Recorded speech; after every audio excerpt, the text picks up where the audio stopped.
Hey fellas, today for the 100 subscriber special, I'm going to be doing just a first line kit breakdown.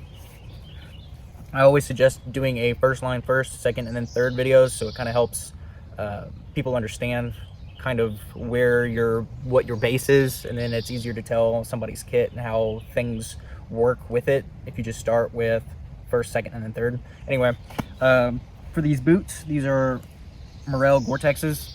And then for socks, I usually just wear some sort of sport sock or like a wool sock. And then in the wintertime, I wear like a thick wool sock. And if it's deep snow, I kind of got like an Arctic sock, but that's for some different video. And then next, I have, these are knockoff Cries. I think Meyer Flyer did do a video on these. It's a different brand. These are Emerson gear. I can't remember what brand his were. Norvich, I think. If you're interested in these, check out his video. He does a good video on it. At the bottom here, in this ankle pocket, I have just a loose round for several different things you can do with a loose 223 round. MacGyver it. And then I have just trash usually, and then moleskin pads. An extra round also, and then just a spare tourniquet right here. Knee pads are, built-in knee pads are a must for me. Left cargo pocket, I just have a food and water kit, quick snack, and then have my salt here. I love salt, put salt on everything. And then I usually have a coffee packet in there and maybe like a honey packet or something like that in there. And then I have a Sawyer mini squeeze with its pouch, and then all tidied together with a rubber band. One solid thing fits right in here. Oh, and a flint and steel with a keychain flashlight.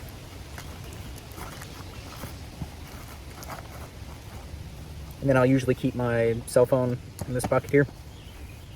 And in the left pocket, I have my compass, just a run-of-the-mill compass, and that's dummy corded in. In the right cargo pocket, I have maps and navigation, along with another kit, bug spray, Dawn dish soap. I highly recommend Dawn dish soap. I think it's vastly overrated, and not many people, if anybody, ever has it or talks about it. With this type of stuff we do here in the field, you're gonna get your hands dirty, of course. So hygiene is definitely important. History lessons from World War I, the kind of conditions in World War I trenches. So soap, definitely gotta have it. And it works well for an impromptu bug repellent. Just wipe it on your wrists and your ankles, and that spot's free to go. Toilet paper tablet wipes. I highly recommend these over your baby wipes. Baby wipes are just too heavy, too bulky. And these, you put a few drops of water on them, and then poof, you have an instant wet wipe right there. You can carry like 30 of them, no problem, and you're set for like a month. And then also chapstick, gotta have that. And then there's supposed to be a small tube of Neosporin in here also. I think I put it in my larger med kit. And then here we have some basic pain relievers, body aches, headaches, melatonins if you have to sleep and you just can't sleep. I have that problem sometimes. And then some allergy medication, Benadryl and what have you.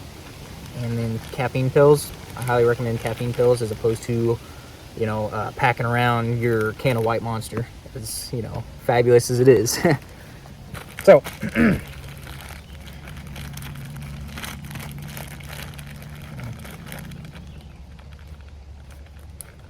just some regular suspenders. I got these from Goodwill, pretty cheap. And then you can also get a decent pair from like Walmart, suspenders. I wore a belt for many years, and then I finally tried it, and then now, yeah, suspenders is the way to go. And then this top here is just some athletic wear, Walmart top, nothing crazy. Mechanics, the impact ones, and then I cut off the fingertips and, did a sew job. I did a video on that. Make sure you wear your gloves, guys. Wear your damn gloves. Wear your gloves. Whatever you're doing, wear gloves. And then for the top, just a basic top. In the shoulder left pocket, we have a signal mirror, and then a plug net.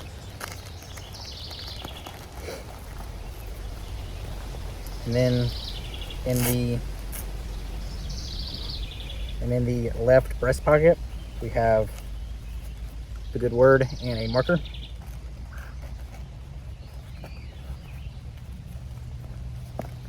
Pace count beads, ranger beads, and then a signaling whistle for drills and such. In the right shoulder pocket, we have handkerchief, signaling device, and then a space blanket.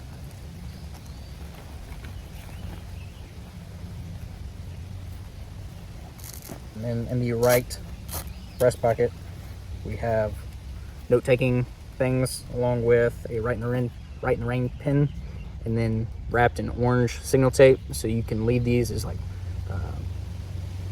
breadcrumb, trail markers if you needed to, or if you needed to mark a tree for some reason, And then top, got safety glasses, especially during the nighttime. You're gonna be walking through brush. You do not want to poke your eye out. And then helmet, I'll do a separate video on my helmet, maybe.